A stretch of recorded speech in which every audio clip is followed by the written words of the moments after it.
আজকে আমার শ্বশুর মশাই আর আমার শাশুড়ি মা যাচ্ছে একটা আত্মীয়র বাড়িতে। সকালবেলা তো মা বাবা খাওয়া দাওয়া করে বেরিয়ে গেল, সাথে আমরাও কিন্তু খেয়ে নিয়েছি, কিন্তু দুপুরে রান্নার দায়িত্ব কিন্তু আজকে পুরো আমার একার ওপরে। তাই কিন্তু দেখো মা আর বাবা যাওয়ার পর কিন্তু আমি চলে এসেছি রান্নাঘরে। রান্নাঘরে এসে আগে চালটা ভিজিয়ে রাখলাম, তারপর আলু পেঁয়াজ তারপর মশলা বানানোর জন্য সবকিছু কিন্তু সুন্দর করে গুছিয়ে নিলাম।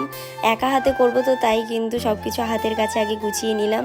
হাঁড়িতে কিন্তু আমি জল চাপিয়ে দিয়েছি, এর মধ্যে গোটা গরম মশলা লবঙ্গ আর কিছুটা জল আর সাদা তেল দিয়ে দিয়েছিলাম, তারপর কিন্তু চালটা দিয়ে দিয়েছিলাম।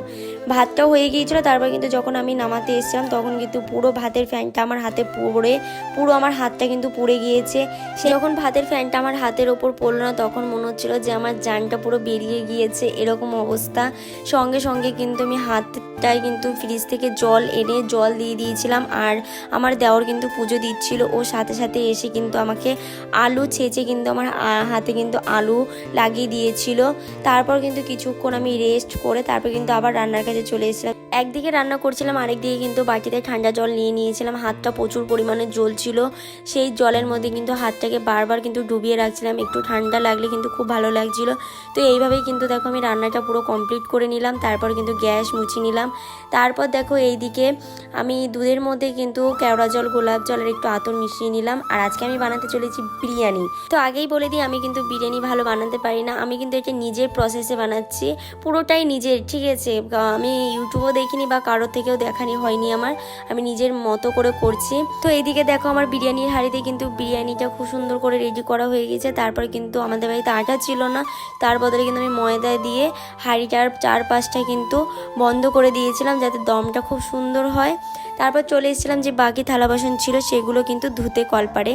বাসন ধোয়া কমপ্লিট করে আমি চলে এসেছিলাম আবার গ্যাসের কাছে, এসে কিন্তু পাঁপড় আর স্যালাডটা কেটে নিয়েছিলাম। তারপর সব গুছিয়ে আমি চলে এসেছিলাম ছাদে, কারণ মেঘ করেছে বৃষ্টি আসবে, তাই ছাদে কিন্তু আমার জামা প্যান্ট ছিল সেগুলোকে নিয়ে চলে এসেছিলাম। আমি কিন্তু সকালে একবার স্নান করে নিয়েছি, তারপরও কিন্তু এতটা গরম লাগছিল, তারপর আবারও কিন্তু আমি স্নান করে নিয়েছি।